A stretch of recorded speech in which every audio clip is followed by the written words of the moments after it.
मैं ऑटो वालों के बीच में गया, उन्होंने बताया किस तरह से सुबह से शाम तक उनको कितनी पैसे की रिश्वत देनी पड़ती है। हर चौराहे के ऊपर पुलिस को पैसे देने पड़ते हैं, आरटीओ दफ्तर में पैसे देने पड़ते हैं, ट्रांसपोर्ट वालों को पता नहीं कितने दफ्तरों में पैसे देने पड़ते हैं। फिर मैंने दिल्ली के रामलीला मैदान में एक बहुत बड़ी मीटिंग बुलाई ऑटो वालों की। मेरे को कई लोगों ने समझाया, चुनाव लड़ रहे हो, ये ऑटो वालों का साथ मत दो, ऑटो वालों का साथ दोगे जनता नाराज हो जाएगी। मैंने कहा अगर ऑटो वाला माफिया है तो इस माफिया ने पैसे कमा के अपने लिए कोठी तो बनवा ली होती, 2-4 बड़ी बड़ी गाड़ियां तो कमा ली होती। ये सारा माफिया सारा दिन लूटने के बाद भी झुग्गी झोपड़ी में रहता है। जिन्होंने करोड़ों रुपए कमा रखे हैं, दबा रखे हैं, और इन पार्टियों ने और इन नेताओं ने जानबूझ के ऐसा सिस्टम बना रखा है कि ऑटो वालों को, टैक्सी वाले बेचारे ईमानदारी से कमाई करना चाहते हैं लेकिन उनको मौका नहीं मिलता ईमानदारी। दिल्ली में जो पहली बार हमारी सरकार बनी उसमें 70% योगदान ऑटो और टैक्सी वालों का। इसीलिए मैं जिस भी राज्य के अंदर चुनाव लड़ने जाता हूं पहले ऑटो वालों से जाके बात करता हूं। कोई पार्टी आपके पास नहीं आई होगी आज तक? आई कोई पार्टी? कोई वोट मांगने नहीं आई। तो जब नई नई पार्टी थी हमारी, पैसे थे नहीं, दिल्ली के हर ऑटो वालों ने अपने ऑटो के पीछे हमारा पोस्टर चिपका लिया। और एक ऑटो वाला पूरा दिन कितने 100-150 किलोमीटर तो घूम लेता है, चलता फिरता एडवर्टाइजमेंट। किसी पार्टी के पास ऐसा एडवर्टाइजमेंट नहीं था जो हमारे पास है।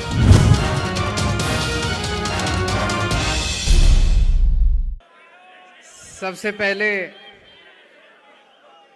आप सबका बहुत बहुत शुक्रिया। आप लोगों ने जितना प्यार, जितना विश्वास दिया, मेरा दिल गदगद हो गया। आज मैं बहुत खुश हूं। आपका नाम क्या है? दिलीप कुमार। दिलीप कुमार तिवारी। उन्होंने जिस तरह से आज इतने प्यार से हम लोगों को अपने घर पे खाने को बुलाया, मुझे बहुत अच्छा लगा है। आज रात को हम इनके घर जरूर खाने के लिए जाएंगे।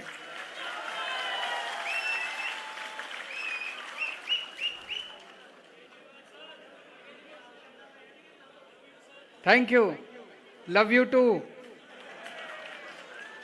दोस्तों, आपके बीच में आज आके मेरे को अपने दिल्ली के ऑटो वालों की याद आती है। दिल्ली में जब हम पहला चुनाव लड़े थे 2013 में, उसके पहले जब मैं ऑटो वालों के बीच में गया, दिल्ली में ऑटो वालों को जनता बहुत गालियां दिया करती थी उन दिनों में। कहते थे ऑटो वाले माफिया, ऑटो माफिया है, उनको कहते थे टैक्सी माफिया है, कहते थे ऑटो वाले ओवर चार्जिंग करते हैं, मीटर से नहीं चलते, तरह तरह की बातें किया करते थे। मैं ऑटो वालों के बीच में गया, उन्होंने बताया किस तरह से सुबह से शाम तक उनको कितनी पैसे की रिश्वत देनी पड़ती है। हर चौराहे के ऊपर पुलिस को पैसे देने पड़ते हैं, आरटीओ दफ्तर में पैसे देने पड़ते हैं, ट्रांसपोर्ट वालों को पता नहीं कितने दफ्तरों में पैसे देने पड़ते हैं। फिर मैंने दिल्ली के रामलीला मैदान में एक बहुत बड़ी मीटिंग बुलाई ऑटो वालों की। मेरे को कई लोगों ने समझाया, चुनाव लड़ रहे हो, ये ऑटो वालों का साथ मत दो, ऑटो वालों का साथ दोगे जनता नाराज हो जाएगी, जनता इनको नहीं चाहती। मैंने फिर भी मीटिंग बुलाई और मीटिंग में मैंने ऑटो वालों को कहा, मैंने कहा जनता जो मर्जी, मैं आपका साथ दूंगा, मैं आपके साथ खड़ा हूं। और मैंने जाके जगह जगह जाके दिल्ली की जनता को बोला, मैंने कहा अगर ऑटो वाला माफिया है तो इस माफिया ने पैसे कमा के अपने लिए कोठी तो बनवा ली होती, 2-4 बड़ी बड़ी गाड़ियां तो कमा ली होती, ये सारा माफिया सारा दिन लूटने के बाद भी झुग्गी झोपड़ी में रहता है। तो ये माफिया नहीं है, ये पूरे सिस्टम का विक्टिम है, ये पूरे सिस्टम का सताया हुआ है। असली माफिया कौन है? ये नेता असली माफिया है, ये पार्टियां असली माफिया है, जिन्होंने करोड़ों रुपए कमा रखे हैं, दबा रखे हैं। और इन पार्टियों ने और इन नेताओं ने जानबूझ के ऐसा सिस्टम बना रखा है कि ऑटो वालों को और टैक्सी वाले बेचारे ईमानदारी से कमाई करना चाहते हैं, लेकिन उनको मौका नहीं मिलता ईमानदारी से कमाई का। तो मैं साथ खड़ा हुआ ऑटो वालों के, और आज मैं यहां पे खड़ा होकर जो बात बोलने जा रहा हूं, इसमें कोई मैं ऐसा नहीं कि आपके बीच में आया हूं इसलिए बोल रहा हूं। मैं हर जगह ये बात बोलता हूं कि दिल्ली में जो पहली बार हमारी सरकार बनी, उसमें 70% योगदान ऑटो और टैक्सी वालों का था।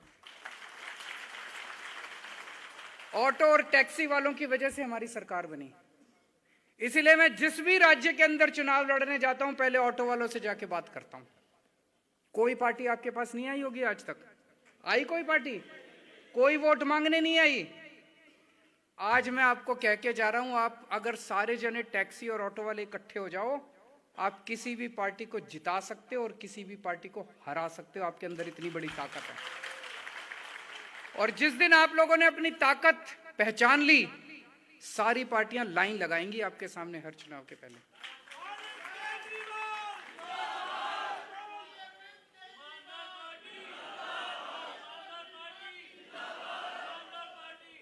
तो ऑटो वालों ने हमारी क्या मदद की? ऑटो वालों ने कैसे जिताया हमको? उन्होंने 2 काम किए। एक तो हमारे पास पैसे नहीं थे, हम जय ईमानदार लोग हैं, हमारे पास शुरू में कोई डोनेशन भी नहीं देता था, अब तो थोड़ा बहुत डोनेशन दे देते हैं लोग। तो जब नई नई पार्टी थी हमारी, पैसे थे नहीं, दिल्ली के हर ऑटो वालों ने अपने ऑटो के पीछे हमारा पोस्टर चिपका लिया। उस पोस्टर पे लिखा था, इस बार चलेगी झाड़ू। और एक ऑटो वाला पूरा दिन कितने 100-150 किलोमीटर तो घूम लेता है, चलता फिरता एडवर्टाइजमेंट। किसी पार्टी के पास ऐसा एडवर्टाइजमेंट नहीं था जो हमारे पास था। दिल्ली के 1 लाख ऑटो दिल्ली की सड़कों के ऊपर अपने पीछे लगा के घूम रहे हैं, इस बार चलेगी झाड़ू। झाड़ू चल गई, हम जीत गए।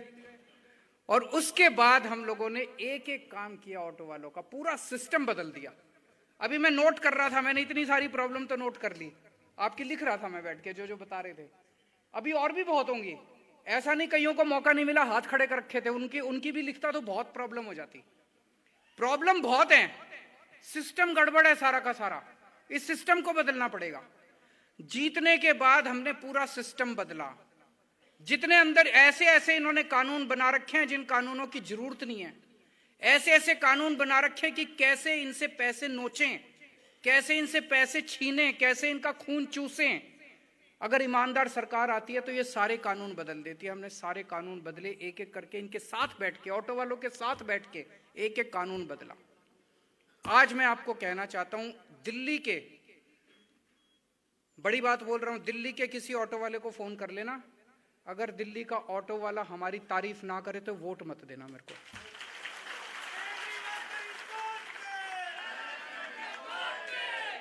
दिल्ली का एक एक ऑटो वाला मेरे को छोटा भाई मानता है, और दिल्ली के कई ऑटो वालों के पास मेरा फोन नंबर है।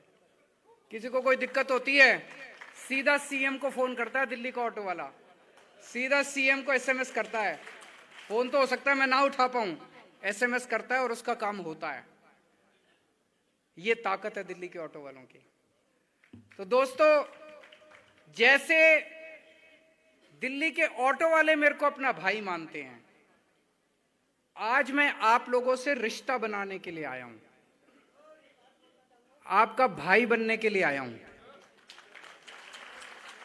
आपका भाई बनने के लिए आया हूं। बनाओगे अपना भाई? आपका भाई बनने के लिए आया हूं। जैसे भाई होता है, घर में कोई समस्या हो जाए, कोई बीमार हो जाए, किसी को पैसे की जरूरत पड़ जाए, कोई समस्या हो जाए, आप भाई के पास जाते हो ना, तो आपकी सारी समस्याओं की जिम्मेदारी लेने के लिए आया हूं। केवल ऑटो की नहीं, घर में बच्चे की पढ़ाई ठीक नहीं हो रही, मेरे पास आ जाना, घर में कोई बीमार है मेरे पास आ जाना, ऑटो ठीक नहीं चल रहा मेरे पास आ जाना, टैक्सी ठीक नहीं चल रही मेरे पास आ जाना। सारी समस्याओं की जिम्मेदारी लेने के लिए आया। आज मैं लुधियाना में आपके बीच में आपके साथ 2 घंटे से बैठा हूं, इसीलिए इसी से साफ जाहिर है आज तक कोई पार्टी ने आपको नहीं बुलाया होगा, किसी पार्टी ने आपके साथ मीटिंग नहीं करी होगी। और अगर मेरे को मीटिंग वैसे ही करनी होती, मैं आता, भाषण देता और चला जाता। पिछले 2 घंटे से बैठ के एक एक की बात सुन रहा हूं, नोट कर रहा हूं मैं। इसका मतलब नीयत साफ है कि नहीं है? नीयत साफ है, समस्याओं का समाधान करना चाहता हूं। तो दिल्ली में खूब काम किए, पहले तो छोटे छोटे दिल्ली में सबसे, जैसे मैंने बताया कि किराया कई सालों से नहीं बढ़ा था, हमने दिल्ली के ऑटो वालों का, टैक्सी वालों का किराया बढ़ाया। कैसे बढ़ाया? पहले क्या होता था, 4 अफसर बैठ जाते थे और वो अपनी कुछ भी, अफसरों को क्या पता ऑटो कैसे चलता है? पता है अफसरों को? उनको क्या पता दफ्तर के अंदर ऑटो कैसे चलता है? उनको क्या पता ऑटो वालों की क्या समस्या है? हमने एक कमेटी बनाई, उसमें 2 अफसर थे, बाकी सारे ऑटो वाले थे। ऑटो वालों ने अपना किराया खुद तय किया। अब इसमें आप सोचिए, पते की बात है, ऑटो वाला कभी भी ज्यादा किराया तय नहीं करेगा, क्योंकि ऑटो वाले को पता है मैंने ज्यादा किराया तय कर दिया तो सवारी नहीं बैठेगी। तो ऑटो वाला उतना ही किराया तय करेगा जितना उसका घर का खर्चा भी चल जाए और सवारी भी बैठे। जैसे दिल्ली के अंदर ओला उबर चलती है, ऑटो वाले को पता है अगर मैंने ज्यादा किराया तय कर दिया तो ओला उबर में बैठना चालू कर देंगी सवारियां। तो उन्होंने उतना ही किराया तय किया कि उनका धंधा भी चलता रहे और सवारी के ऊपर भी आंच ना आए। तो उन्होंने उनको हमने उन्हीं की कमेटी बना दी, तुम ही तय कर लो अपना, उन्होंने खुद ही तय किया किराया। तो सबसे बड़ी बात, पंजाब के अंदर भी एक ऐसा कॉरपोरेशन बनाएंगे जिसके अंदर ऑटो और टैक्सी वालों को ऊपर टॉप लेवल पे रखेंगे। तो जितनी भी पॉलिसी बनेंगी पंजाब में, वो पॉलिसी सारे, आज सबसे बड़ी प्रॉब्लम मैं देखता हूं हर जगह ये है कि जो भुक्तभोगी है उससे पूछा ही नहीं जाता, सरकारें पॉलिसी पे पॉलिसी, पॉलिसी पे पॉलिसी बना देती। अब पंजाब की ऑटो और टैक्सी की पॉलिसी आप बनाओगे, अफसर नहीं बनाएंगे, ये सबसे बड़ी बात है। दूसरा, जैसे मैंने बताया, हमने सारे कानून बदले। एक अभी हमने सिस्टम बना दिया, अब फेसलेस सर्विस शुरू कर दी। किसी भी ऑटो और टैक्सी वाले को आरटीओ दफ्तर जाने की जरूरत नहीं है, फेसलेस है, ऑनलाइन है। आप ऑनलाइन करो। अगर आप ऑनलाइन नहीं कर पा रहे, कोई दिक्कत आ रही है, आपको करनी नहीं आती ऑनलाइन, या ऑनलाइन काम नहीं कर रही, तो हमने एक फोन नंबर दे दिया 1076। उस नंबर पे फोन करो, दिल्ली सरकार का कोई कर्मचारी आपके घर आएगा आपका काम करने के लिए, आपको जाने की जरूरत नहीं है। आने के पहले वो आपसे पूछेगा क्या काम है, आप बताओगे जी ये काम है, वो आपको बताएगा ये कागज लगेंगे, ये कागज तैयार रखना। फिर पूछेगा कितने बजे आऊं। आप अगर उसको रात का भी टाइम दोगे ना, जी मैं 10 बजे आना, मैं तो ड्यूटी से 10 बजे आता हूं, तो रात को 10 बजे दिल्ली सरकार का कर्मचारी आपके घर आके आपका काम करके जाएगा।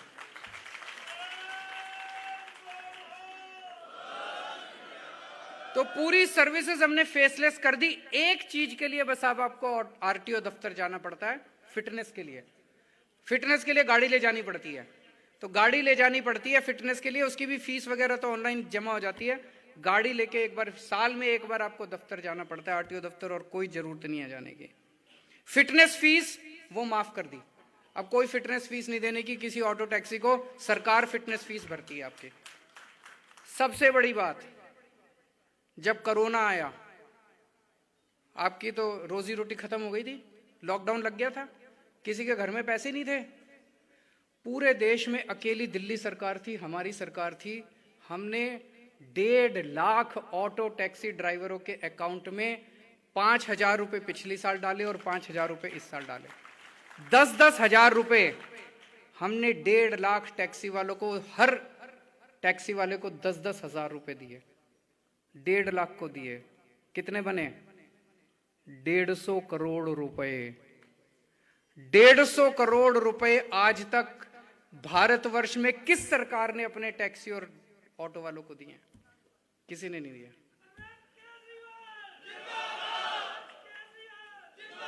इसीलिए कह रहा हूं भाई बनने आया हूं मैं भी चाहता तो ये लिख लिए थे मैंने, हाँ जी आपकी पार्किंग नहीं है, हमारी सरकार आई पार्किंग करेंगे। चंडीगढ़ ऑफिस, हाँ जी हमारी सरकार आई चंडीगढ़ ऑफिस ठीक कर देंगे। आरसी वायलेशन होता है, मैं भी कह देता ये करने, वो नहीं करने आया, आपसे रिश्ता बनाने के लिए आया हूं। आपके सुख में, आपके दुख में आपके साथ खड़ा रहूंगा मैं।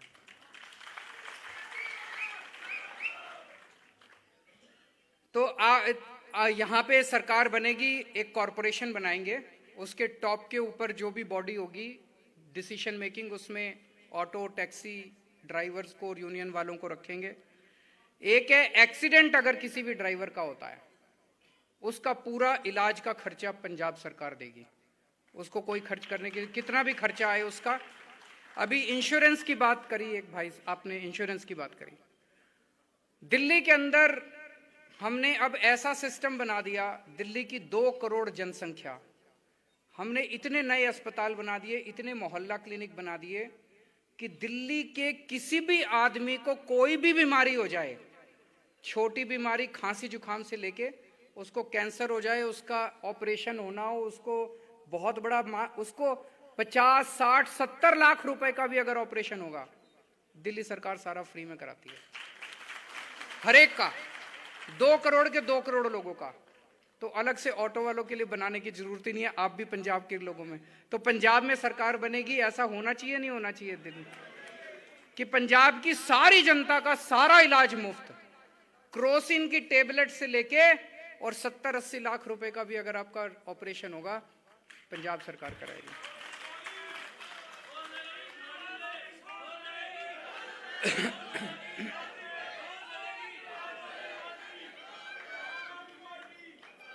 तो अभी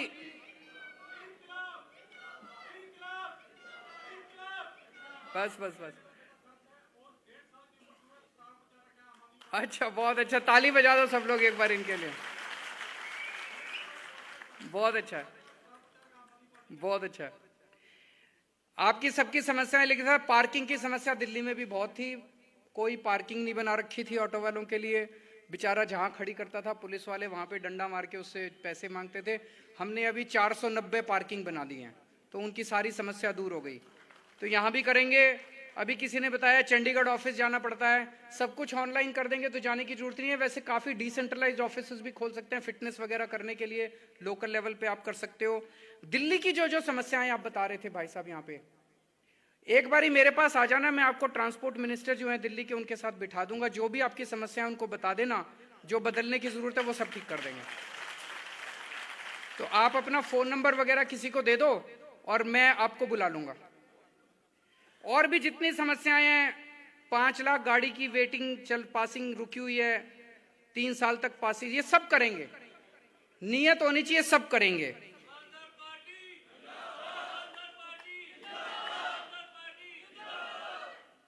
अब मैं ये जानना चाह रहा था, आज सुबह सुबह चन्नी साहब आए थे आप लोगों से मिलने के लिए,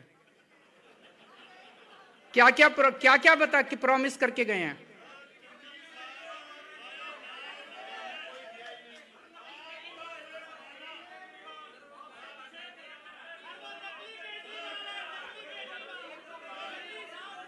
वो क्या क्या प्रॉमिस करके गए हैं?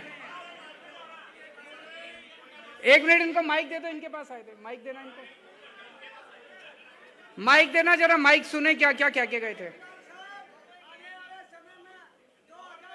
चन्नी साहब साढ़े को सवेरे आए सी, सानू उन्होंने पता की किया, ਜਿਹੜੇ ਆਟੋ ਰਿਕਸ਼ਾ ਚਾਲਕ ਨੇ ਉਹਨਾਂ ਦੇ ਜਿੰਨੇ ਚਲਾਨ ਹੋਇਆ, ਜਦੋਂ ਉਹਨਾਂ ਨੂੰ ਮੈਂ ਦੱਸਿਆ 40 45 ਹਜ਼ਾਰ ਦੇ ਚਲਾਨ ਹੋਇਆ, ਉਹ ਕਹਿੰਦੇ 1 ਰੁਪਏ ਦੇ ਵਿੱਚ ਚਲਾਨ ਜਿਹੜੇ ਭੁਗਤੇ ਜਾਣਗੇ। ਤੇ ਜਿਹੜੇ ਯੈਲੋ ਲਾਈਨ ਆ ਤੁਹਾਡੀ ਕੱਲ ਤੋਂ ਸ਼ੁਰੂ ਹੋ ਜੂਗੀ, ਜਿਹੜੇ ਫਲਾਈਓਵਰ ਦੇ ਥੱਲੇ ਜਗ੍ਹਾ ਆ ਉਹ ਤੁਹਾਨੂੰ ਕੱਲ ਤੋਂ ਦਿੱਤੀ ਜਾਊਗੀ। ਮਿੱਠੇ ਲੱਡੂ ਸਾਨੂੰ ਦੇ ਕੇ ਗਏ ਆ, 1 ਅਰਬ ਰੁਪਈਆ ਸਾਡਾ ਜਿਹੜਾ ਜਮਾ ਵਾ, ਉਹਦੇ ਬਾਰੇ ਕੋਈ ਗੱਲ ਨਹੀਂ ਕੀਤੀ ਵੀ ਉਹਦਾ ਸਾਡਾ ਕੀ ਕੀਤਾ, ਜਿਹੜਾ ਤੁਸੀਂ ਜਮਾ ਕਰਕੇ ਰੱਖਿਆ ਸਾਡਾ ਉਹਦਾ ਕੀ ਕੀਤਾ, ਉਹਦਾ ਨਹੀਂ ਦੱਸਿਆ ਕੁਝ ਵੀ। ਬਾਕੀ ਦੇਖੋ ਹੁਣ ਕੀ ਕਰਦੇ। बहुत अच्छी बात है, बहुत अच्छी बात है, इतना काम तो मैंने मेरे आने के पहले ही करा दिया आपका।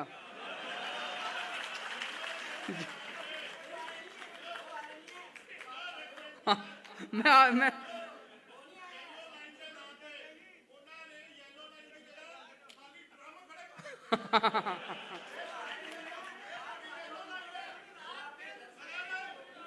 बिल्कुल मैं आ रहा हूं इस पे। सर मैं आपको एक बारी बता, आज मैंने एक मीटिंग में बोला था, मैंने कहा आजकल पंजाब के अंदर एक नकली केजरीवाल घूम रहा है। मैं जब भी पंजाब आ रहा हूं पिछले 2-3 महीने से, पंजाब आके मैं जो भी घोषणा करके जाता हूं 2 दिन बाद वो घोषणा कर देते हैं। करते नहीं है कुछ भी, घोषणा करते हैं। एक मिनट घोषणा कर, मैं आया, मैंने कहा जी मैं बिजली, दिल्ली में हमने बिजली मुफ्त कर दी। आप किसी से फोन करके पूछ लो, 75% दिल्ली के लोगों के बिजली का बिल 0 आता है। तो मैंने कहा कि अगर हमारी पंजाब में सरकार बनेगी, हम पंजाब के लोगों का भी 0 बिजली का बिल देंगे। 2 दिन बाद चन्नी साहब ने कह दिया आज से पंजाब के लोगों का बिजली का बिल माफ। किसी का हुआ भाई साहब? किसी का बिजली का बिल माफ हुआ हो? किसी का नहीं हुआ। झूठ बोला। अभी तो चुनाव के पहले उनका ये हाल है, चुनाव के बाद तो पता नहीं क्या करेंगे। झूठे वादे कर रहे हैं। फिर उन्होंने क्या बोला? उन्होंने, मैंने कहा, मैं अगली बार आया, मैंने कहा जी 15,000 मोहल्ला क्लिनिक बनाएंगे जैसे दिल्ली में बनाए। उन्होंने कहा मैं भी बनाऊंगा। 10 दिन में एक मोहल्ला क्लिनिक बनता। बना के तो दिखाओ, 1 तो बना दो, 2 तो बना दो, 3 तो बना दो। 15,000 मोहल्ला क्लिनिक बनाओगे, पहले 1 बनाओगे तभी तो।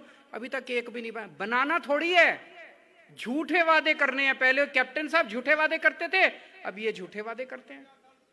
उसके बाद आज सिद्धू साहब ने खुद ही बोला, चन्नी साहब ने ऐलान किया कि रेता 5 रुपए फुट मिलेगा। आज सिद्धू साहब ने उनकी स्टेज पे आके बोल दिया चन्नी साहब झूठ बोलते हैं।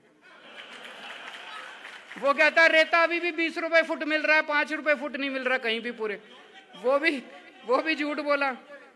आज मैं महिलाओं के बीच में गया था, मैंने महिलाओं में ऐलान करा कि हमारी सरकार बनेगी, पंजाब में हर 18 साल से ऊपर की महिला को 1000 रुपए महीना हम उसके अकाउंट में डालेंगे।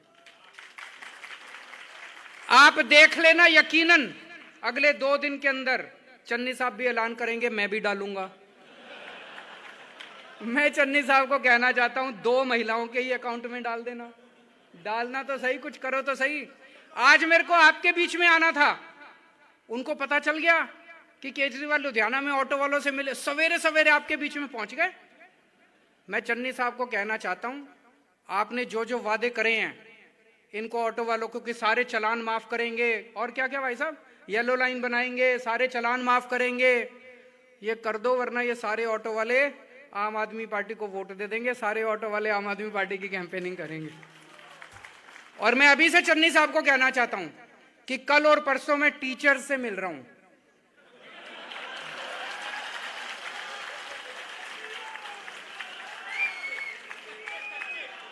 वो कच्चे टीचर जो है उनसे मिल रहा हूं, वो बेचारे पानी की टंकी पे चढ़े पड़े हैं 2 महीने से।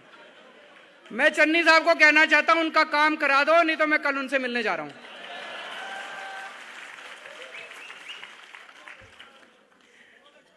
ऐसे नहीं मानते हैं। तो दोस्तों, अब आपसे जो 2 बातें दिल्ली के ऑटो वालों ने करी थी, आपसे भी यही निवेदन है कि पूरे पंजाब के जितने ऑटो टैक्सी वाले हैं उनको, आपकी तो सबकी यूनियन है, उनको सबको इकट्ठा कर लो। हर टैक्सी और हर ऑटो के पीछे आम आदमी पार्टी का पोस्टर होना चाहिए। और दूसरा ये वाला, ये दिखा दो। एक मौका केजरीवाल नो, सही है ना? ये ऑटो, ये वाला पोस्टर सबके पीछे।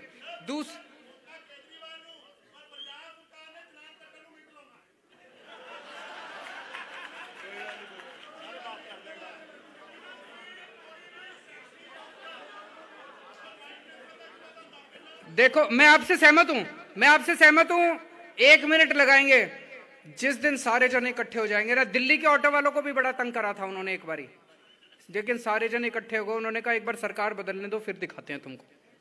सारे जन इकट्ठे हो जाओ, डरने की जरूरत नहीं है। और पंजाब के लोग तो कतई नहीं डरते, उन्होंने मोदी को झुका दिया अभी। तो आप कौन सा इनसे डरने वाले हो? आप कौन सा इनसे डरने वाले हो? नहीं। तो दोस्तों, आपके बच्चों के लिए अच्छे स्कूल बनाएंगे, पंजाब में अच्छे अस्पताल बनाएंगे जैसे दिल्ली में करा, 24 घंटे बिजली करेंगे, बिजली मुफ्त करेंगे, पंजाब का भविष्य बनाएंगे, आपके परिवार का भविष्य बनाएंगे। लेकिन उसके पहले सरकार बननी जरूरी है। तो एक तो सारे जने पोस्टर लगाएंगे और दूसरा जो सवारी बैठेगी, हर सवारी आपके पास आधा घंटा मिलता है उसको सवारी के साथ, हर सवारी को आम आदमी पार्टी को वोट डालने के लिए बोलेंगे। बोलेंगे नहीं बोलेंगे? बोले सोनिहाल। ਸਾਡਾ ਹਰ ਇੱਕ ਪ੍ਰੋਗਰਾਮ ਵੇਖਣ ਤੇ ਸਾਡੇ ਨਾਲ ਜੁੜਨ ਲਈ ਸਬਸਕ੍ਰਾਈਬ ਕਰੋ ਚੈਨਲ ਪੰਜਾਬੀ ਤੇ ਨੋਟੀਫਿਕੇਸ਼ਨ ਲਈ ਬੈਲ ਆਈਕਨ ਵਾਲੇ ਬਟਨ ਤੇ ਕਲਿੱਕ ਕਰੋ।